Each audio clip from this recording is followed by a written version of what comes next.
And very, very excited to announce who our amazing speaker is. He comes from Alabama, straight from the South, and really prides his floral designs as a full celebration of Black liberation. And the installations that he puts out there, not only just for different events, different ways of people to gather, but is really intentional about honoring our Black historical folks.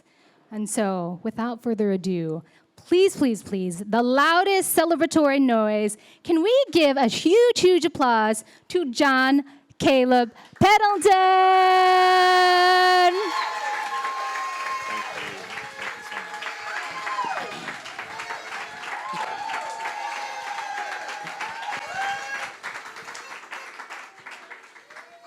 Good morning, good morning. Yes, my name is John Caleb Pendleton, and I hail from the great state of Alabama.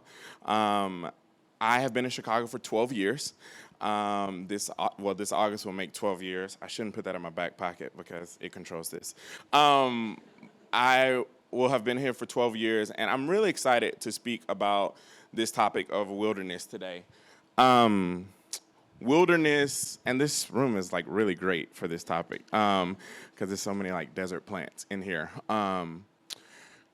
Wilderness, desolation, inhospitality, uninhabitable, drab, dire. Life struggles in wilderness. We struggle in wilderness. But the thing about wilderness is sometimes we go through wilderness moments alone, and sometimes we go through wilderness moments with other people. The people who make me possible are here. I was talking to them on my way here this morning. They are truly the most wonderful people that I know, and that most of you will never know, but because they still live in Alabama. But this is my mom and dad, Fernell and Brenda Pendleton. A lot of people mistake the name of my business, Plants and Pistils, which is understandable. It's one letter difference, and flowers and plants go together, but it's planks. I actually have more experience doing woodworking than I do flowers because my father is a carpenter. He does that as his side job. And so he's been a carpenter as long as I've been alive, and some of my earliest memories are in the wood shop playing with sawdust and such. And my mom, she's the reason behind the flowers, like because I grew up, she was like, go outside and water the roses, and she had these huge, beautiful orange rose bush. So Planks and Pistils is not just an homage to the two media that I love to use for creating, but it's an homage to my parents because they are the reason I am who I am. They had two other children. They have two other children that are much older than me. One is 12 years older than me, Cassandra, and then my sister Katrina is 10 years and 11 months. She's always very precise about that. She's like, I'm not 11 years older than you. I'm 10 years and 11 months older than you. So those are my two older sisters. My mom with the wonderful 90s haircut, and my dad also with the wonderful 90s haircut. If you notice the part there. We're a church family, grew up, and I'm from a very small town in Alabama, 1,500 people. My dad's been serving the community there for 33 years as a pastor of a local small congregation.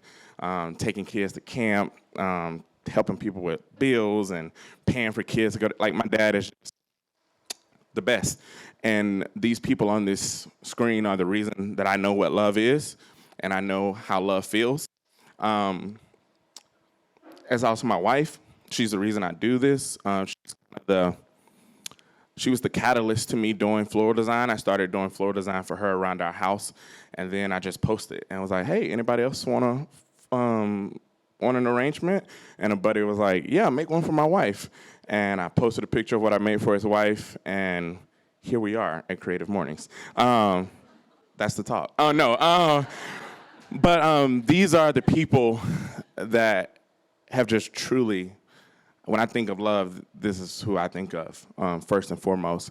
But like I said, we go through wilderness moments sometimes with other people.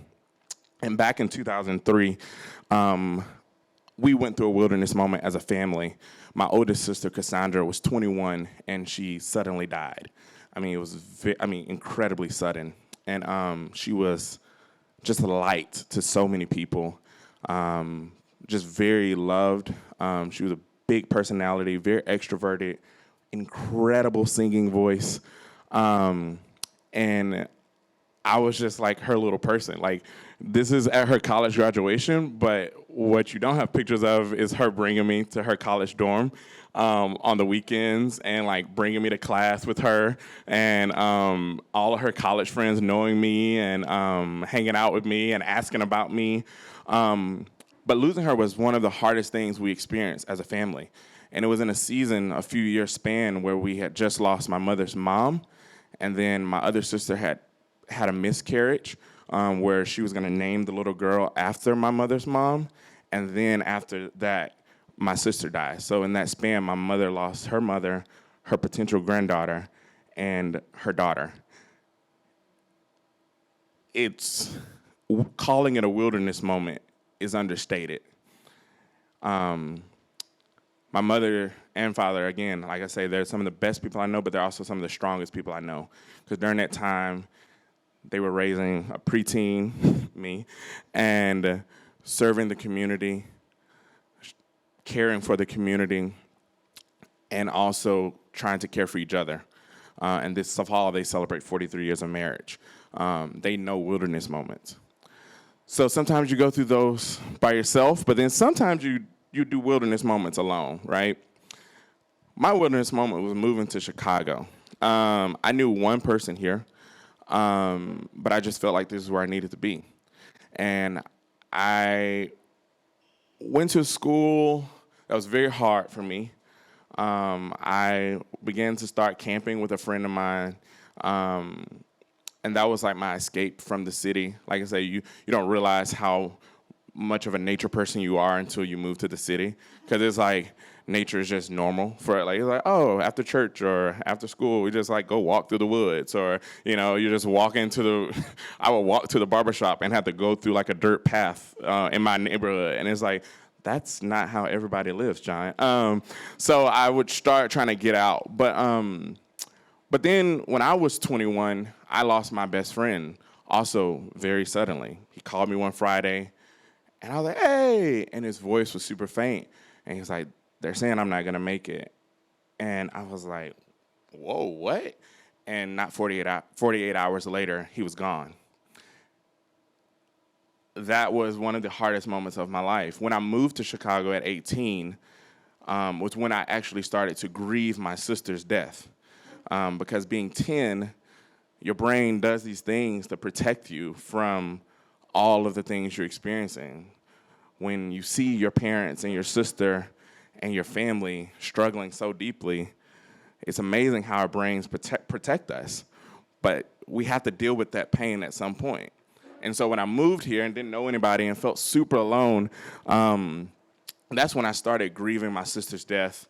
But after going to therapy for that and processing through it with people for a couple years, then it's like my brother, he passed away suddenly. So I went through this wilderness moment alone. And yeah, it was just an interesting time, because in these low moments, whether you're with people or by yourself, you learn things that you need to learn that can help you, but you don't want to learn them through the circumstance that you're going through. This picture of me camping, I was camping with a friend of mine. We would always go camping throughout college. But our senior year, we decided that it was a wonderful idea to go to the Smoky Mountains. We didn't have enough gear. We didn't have really too much of anything. But we were like, we'll make it work. And we ended up backpacking through the Smoky Mountains. And if you've ever been backpacking, you just don't do that. Oh, whatever. A friend's dad lived in the area, and so he outfitted us with different things. But we were, I think, 3 days in, the trip was going well. But then we were like, okay, we want to get from this trail to the other one, so we'll just cut cut through the woods. Here's the thing. Maps, when you're in a mountainous region, don't account for elevation because they think, oh, these people probably know. You know what I'm saying? Like, they probably know. Like, this is just the trail map, but they're going up and down. So, of course, they wouldn't just try to cut across. But, of course, we did because we were really not smart college guys. So we tried to cut through, and we started ascending more and more and more, and it was steeper and steeper. And I was like, okay, the sun is here, so we need to figure something out because we're not on another trail yet, and we just been walking along a creek. Our shoes have gotten wet. If you do any outdoor stuff, you know that is like number one thing you don't want to happen. So it was like, okay, it's the afternoon. We need to figure something out. And so we start descending, and of course I slip and fall and like crack like my head open. Like literally, it's a scar on my forehead here. If you get close enough, you can see. I had 12 staples in the back of my head, stitches here, stitches on my hand, stitches on my shin, 17 stitches, 12 staples. Never forget it. I tweeted about it before texting my then girlfriend about it. She saw the tweet. She was in Scotland. She was waking up for work. I was in the ER at 2 a.m. She was very mad at me. But that's how I found out she loved me. She was like, of course I want to know the person I love the most. And I was like, oh, wait, what? She's like, we're not talking about that right now. So that trip was crazy, but we were in this wilderness moment together, but then I ended up having a much more intense moment by myself, and it took us so long to get out. But I think what comes to mind when I think about wilderness moments is this person who had a solo wilderness moment. In the biblical account of Hagar and Ishmael, Hagar was abused physically, verbally, sexually. She was a slave, most likely a dark brown-skinned slave. And Abraham, the father of so many religions, his wife abuses this woman and sends her out into the desert with her child. Imagine being a servant, physically, emotionally, mentally, sexually abused, and now you're in the desert with a child, with a thing of water. That's it. And in this place of just desolation, God shows up and helps her. And she's the first person, according to the Bible, to give God a name, which I find so interesting. God says, this is my name, this is my name. But then we have Hagar saying, I'm going to give you a name, and it's going to be recorded for thousands of years. And it's the God who sees. And I think that's really interesting that when we're in wilderness moments, most of the time we just want someone to see us. We want to be rescued, I think. But I think what we need from the people around us is to be seen first and foremost. And not just like, oh, let me help you. It's like, let me just see you in your desolate space. Let me see you in your need first. Let me really understand it. I come from a long line of people who understand collective wilderness. I have pictures of me and my parents, me and my grandmother-in-law who just transcended and left us. This is both my grandma. I keep this picture in my studio. This is also her. She loved her flowers. But the rest of them are just Black people who've passed on, who were moved to fight for liberation, and they were moved by God to fight for liberation. But I want to focus on Harriet Tubman, who was called Moses by many people, because that story means so much for Black people who have been in this wilderness for hundreds of years, this wilderness known as the United States of America, where our ancestors come from, sub-Saharan Africa. That's a wilderness for a lot of people. For a lot of folks that don't have the melanin or the hair to withstand that sun, that's a wilderness for them. But for us, it's abundance and life and bounty. So coming here was wilderness. And we still, in the midst of wilderness, created beauty. We still, in the midst of wilderness, created abundance. We understand collective wilderness. Like I said, people called Harriet Moses because she led people out, just like the Israelites were led out of slavery, and they were in a wilderness that looked a lot like this. But I think thing that I want to really leave us all with, not just you, it's something I've been thinking about as I've been preparing this, is that even in the wilderness, life can happen. Even in the wilderness, things bloom. This is not my picture. This is a stock image. But this is a real photo of a super bloom that happens in the desert. And the desert isn't always blooming, but at certain times it is. You have to know when the bloom is going to happen in this desolate place. And I think this photo looks way cooler on my computer, I promise. But I think a lot of times the plants and the flowers that bloom in the desert do so because they are incredibly strong. They protect themselves. Cacti have the spikes because they protect themselves. They've evolved to protect themselves from so many things, so they're really strong, but even in their strength, they create beauty. And so I think now you're excited, what's next? So I think when we think about wilderness, I think a lot of times certain people and things can exist in wilderness because of their strength. But sometimes we have to have the skill to create beauty in the midst of wilderness. What happens a lot of times is we go through these hard moments in life over and over again. I lose my sister. I lose my best friend.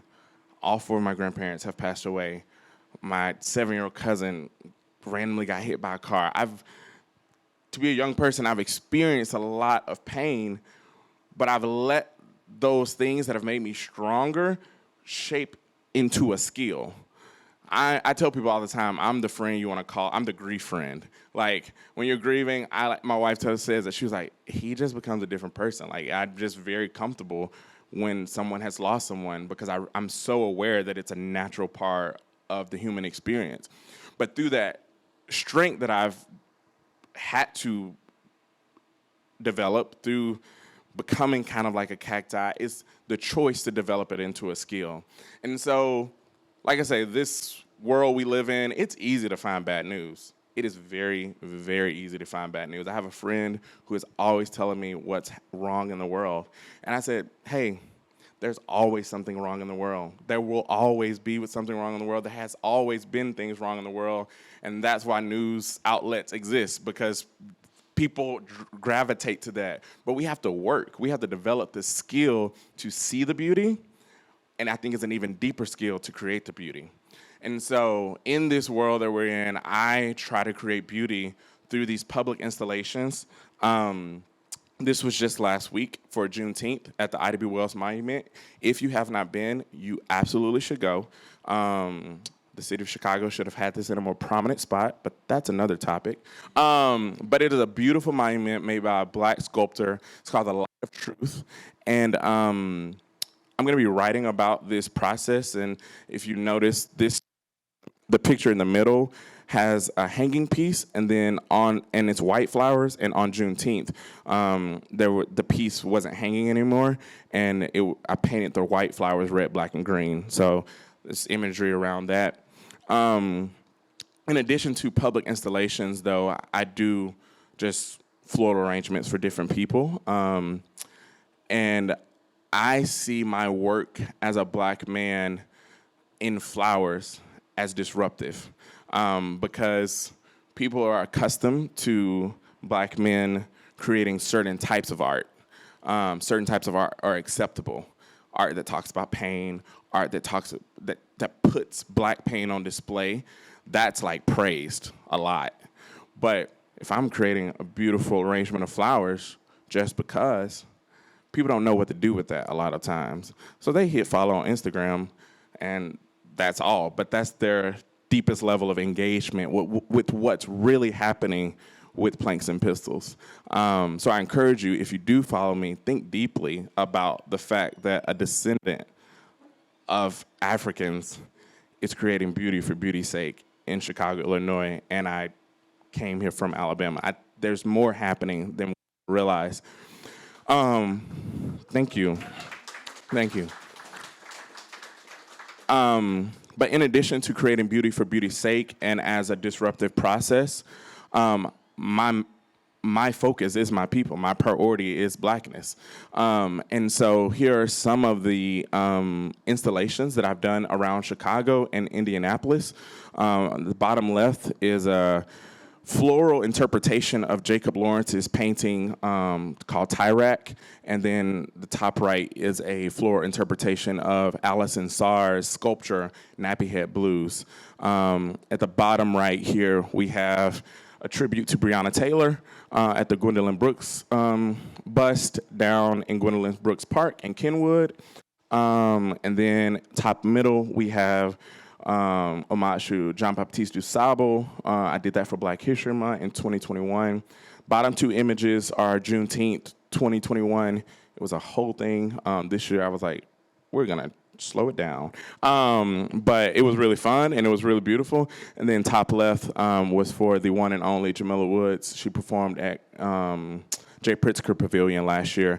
And so you can't really tell, but it's shaped like Basquiat's crown. And she also performed Basquiat that night, and we didn't plan that, and it was just a magical, magical moment. But this is my priority. My priority is creating beauty that highlights Blackness. I put these flowers at these statues because so often we walk through the wilderness of Chicago, and there are beautiful monuments to Black people that we just miss out. We just drive past, we walk past. I do too. You know, it's just like, oh, that's another statue. But when there's flowers there, it's like, oh, let me focus in.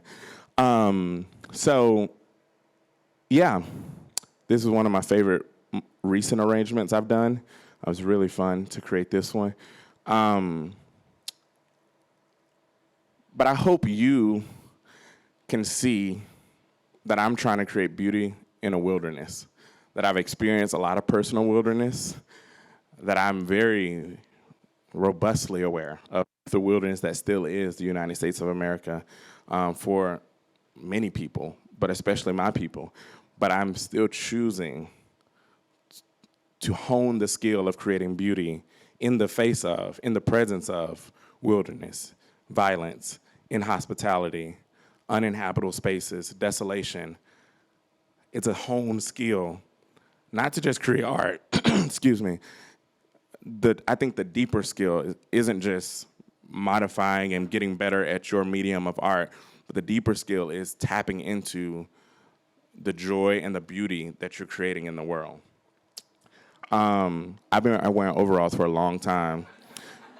People think that I do it because it's cute. I'm so uninterested in being a cool artist. I'm so please, I've said some hopefully good things about wilderness, but if you don't take anything else away, be like, yeah, that dude that runs Planks and Pistols, he is not trying to be a cool kid because it's overrated. I don't know what I just did. Sorry. It's incredibly overrated. God, that's a whole nother thing. But I love overalls. I have for a long time. I have overalls pictures of me in overalls at every life stage. They're just functional. They're amazing. But that's a light thing. But the deeper thing that I want to point out is this kid was really, really happy and talked a lot. I still do talk a lot, and I'm still happy. But the thing about him is he had a lot of hard moments ahead of him that he didn't know. This man has a lot of hard moments behind him that he is vastly aware of on a weekly basis, that he's worked through with his therapist, but he's still happy. And it's happy deep into a joy. And that joy has manifested itself in creation of joy and beauty for other people. So no matter what is in front of you or behind you, you have the choice to be stronger from it in your wilderness moment and not let that strength make you a cactus that just pricks everybody, but choosing to bloom, choosing to take that strength and hone it into a skill to create more beauty in the world. I'll close with this. My father always says this phrase. It's kind of pessimistic, but I get the concept. He's like, either you're going into a storm, you're in a storm, or you just came out of a storm.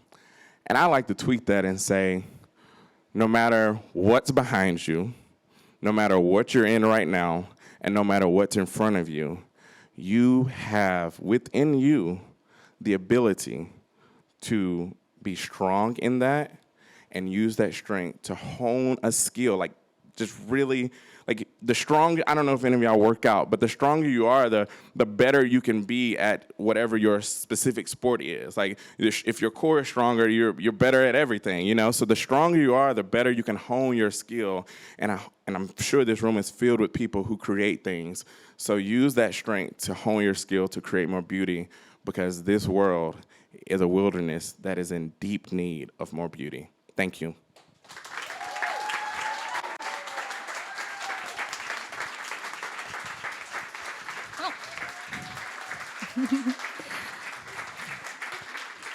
So John, we want you to come back up. Don't go too far. Yes. Thank you. Thank you for inspiring us and reminding that this path, we are able to forge this and hone our particular creativity to bring beauty in this world. And thank you for doing that here. So it is time for Q&A. So if you have any questions for John, Caleb, by all means, raise your hand. We will come around and we'll bring a microphone to you. And let's get going.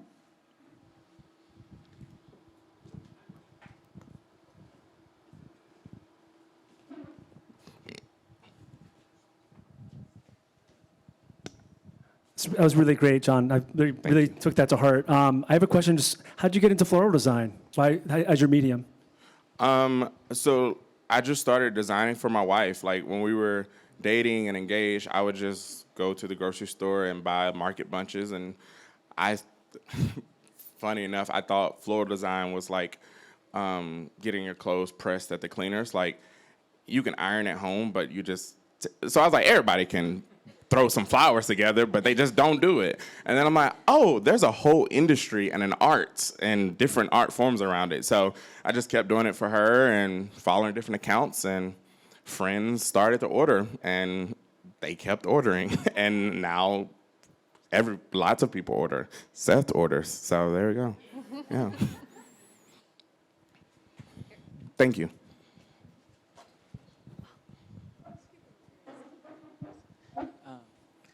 Hi.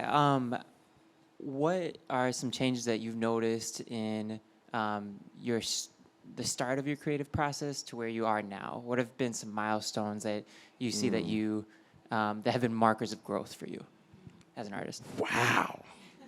He said, yeah. I started for fun and just I wasn't trying to create some business. So I think that was the first thing, like choosing to put myself out there. Because at first I didn't want anybody to post that I was doing flowers. I made a wonderful wreath for my wife, and she was like, oh, I'm gonna post it. And I was like, no, that is not manly. And then I was like, that's toxic. I was like, post it. And so yeah, that's the first thing, doing it for fun, then being okay with other people knowing that I design flowers. And I think last March, leaving my full-time job and going full-time with my creative process. But I think the deeper personal things is creating what I want and what I love, and not being so worried about what other people want and just trying to hone the craft, because then I'm like, if I'm doing something that I really like, then most of the time other people are gonna like. And so I think that's been a thing in the last year, because last year I was just doing a bunch of pop-ups, and I would just crank out these little hand ties that I didn't love. And so now I'm all vase arrangements, because I get to be more creative with that. And so yeah, thank you for that question. I'm still thinking about it. First of all, I wanted to say very touching. Really needed that. Thank you. Also, With you mentioned that you got your flowers like at the market and everything like that. Do you get them from like a special place now, or like do you focus on like flower meaning, flower color, that sort of thing? Yeah.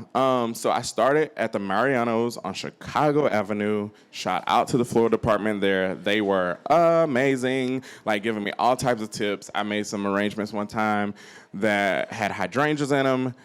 The next morning, I wake up, the hydrangeas are wilted. I'm like, ah! And I like run to the store and buy more. And the wonderful woman, I cannot remember her name, that was 5 years ago. She was like, listen, just dip the hydrangeas in water.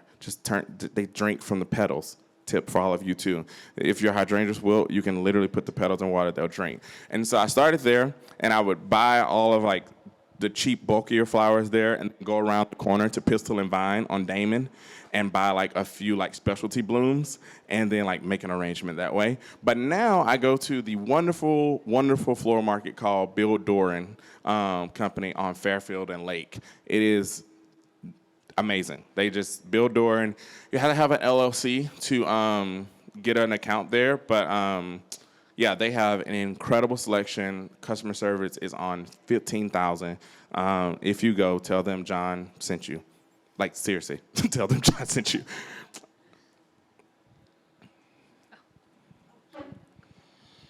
Hi, thank you so much for your talk. Of course. My question is, what did you think you were going to be doing with your life before flowers took over? You mentioned that you just left a full-time job, so like kind of like what was that career, and what does doing floral arrangement tell you about, I don't know, who you thought you were, or what you thought you had planned for your life? Wonderful question. Very fun question, actually. So I thought for sure I was going to be a school teacher. In high school, I was like, I'm going to be a business teacher, like a business elective teacher in high school. Like, that's what I'm going to do. And I worked in youth nonprofit for a few years. And while I was in nonprofit work is when I started designing flowers. Then the nonprofit I was working for dissolved, and I was very burnt out from working in nonprofits in Chicago public schools. And my wife was in the coffee industry. She is still in the coffee industry. I don't know if any of y'all are going to Coffee Festival this weekend. So yeah, she's still in the coffee industry. But I was like, hey, do you know anybody that's hiring? And I was just like, I'm just going to be a barista. Like, I had to learn some things from her. And so I was a barista for a year. Then I got into coffee management for another year. So that's where I was. But I thought that I would be working with young people. I thought I was going to be a teacher. And then once I got into the youth nonprofit, I was like, I don't know what I want to do, but this isn't it. But I do want to keep working with young people. So now, something that I don't really publicize about my business because I'm like very anti-voyeurism. But I realized that being a Black creative, like I'm highly susceptible for that. So I have to like be very mindful about how I communicate things. So I only tell people like when I'm talking, but I never post about, I have young people that work for me. So I have teenagers from around the city who help me out, clean buckets, process flowers. Literally, one of them is at the studio right now. I picked them up this morning when I was at the market, dropped them off at the studio, made these real quick, and then came here. And I was like, okay, you know what to do. Clean the buckets, throw everything away. So yeah, that's what I thought I'd be working. So I'm actually doing what I thought I would do. I'm working with young people, and I get to teach them if they want to know about business. And I'm actually hoping to hear back from like a youth summer enrichment program that is like a business focused program where I'll get to like talk with young people about that. So yeah, youth are like my heart, like specifically Black youth, but like teenagers, any teenager. My wife makes fun of me. When I'm around teenagers, I just wake up. So, yeah. Hi, John. Hey. Thanks so much just for your vulnerability. You mentioned a lot about therapy. I'm an art therapist, so every time you said therapy, I was like, yes. So I'm really glad to hear you work through everything. I'm just wondering, and of course, share as much as you want, but just wondering through your processing the grief, how has that affected your creative process, or did you use the art to kind of process through the grief? So at the time when I was in therapy, I wasn't actually like I'm still in therapy, but when I was like first starting and like just the pit, I wasn't like really, I didn't have a creative process. But now, my favorite arrangements, I love when women order flowers for their men. That's a rare occurrence. Like it happens like 3 times a year. Yeah, more men deserve flowers. That's not true. But if your man does deserve flowers, get him flowers. Yeah. But then I also love sympathy arrangements. Because a lot of times sympathy arrangements are just thrown together and just. But I'll say this, like my therapist now is like, how do you use flowers as your spiritual practice? And I was like, whoa, calm down. Too much, sis. But Amelia, who won the prize at the beginning, she actually is like the lifeblood behind Planes and Pistols, so I love that she won that to this morning. She handles all of the emails and stuff, but when we did Mother's Day, we got a specific request for a mom who lost identical twins at like miscarriage, right? Yeah, and the person who ordered was like, can we please get 2 identical flowers? And when I tell you, like, me and everybody in the studio was like weeping while I'm like designing.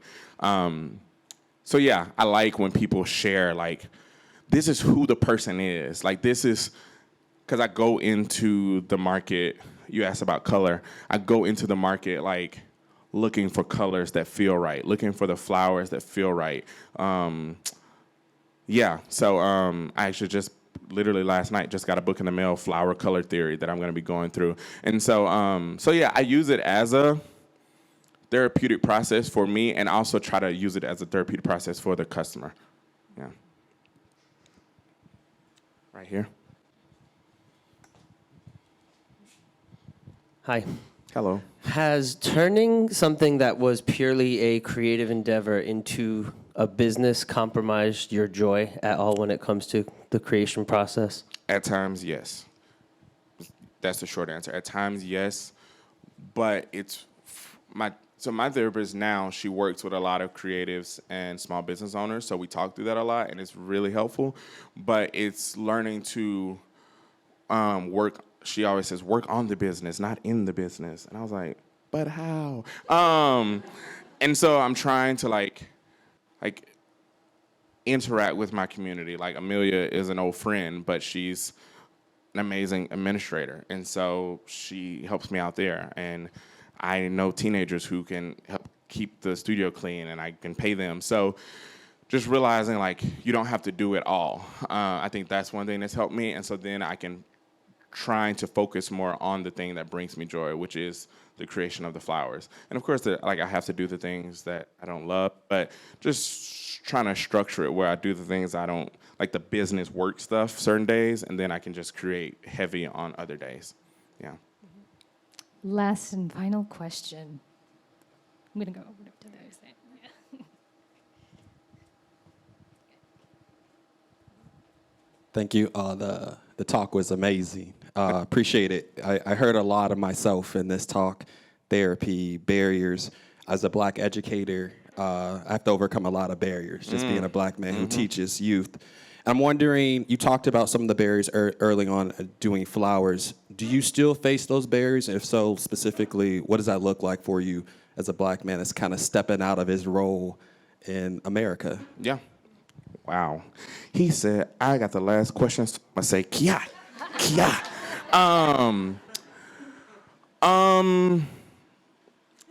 Flowers is a very white industry. I mean, like, super white. Like, I mean, like, I'm serious. Like, I'm at the market, and it's just like, whoa, what's up? Like, you know, so, and it's like, I'm at the market, everybody knows me because I'm like one of 4 Black men under the age of 50 who goes there, you know? Like, there's a few older Black men, but, yeah, flowers is really white, and it's interesting. I think you say overcoming barriers. Wow, this is really a deep question. Because one of the things I mention Instagram a lot because are you really an artist if you don't have an Instagram? But it is how I get a lot of business, and I'm thankful for it. But it's hard because back in 2020, that year where Black Lives Mattered, in that year, everybody was like, here are 6 floral people you should follow. Here are 5 horticultural people. And so, I just got all of these followers that were mostly white women. And again, it's like you're interacting with something that's beautiful, a beautiful picture, but it's like I'm a person behind that, and you don't even understand. You literally do not. I'm the only Black person in your life, and you follow me from 10 states away, So I think, one of the biggest barriers is, that I'm currently feeling, really, in real time. My Juneteenth this year was way scaled back because I'm feeling the struggle of how do I communicate myself and my heritage and my people, the things that really matter to me, to an audience and an industry that does not match that, in a way that feels honest.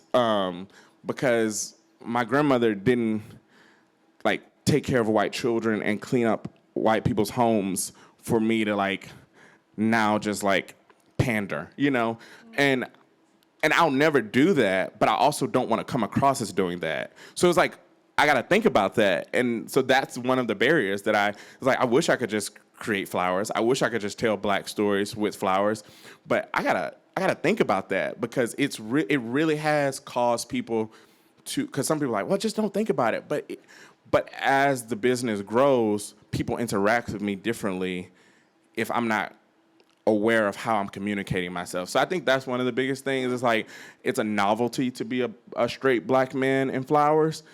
And we all know how people treat novelties and tokens. And so forcibly not being that while also still being kind and gentle and welcoming, it's a hard balance. It's a really, really hard balance. So thank you. I hope that helped.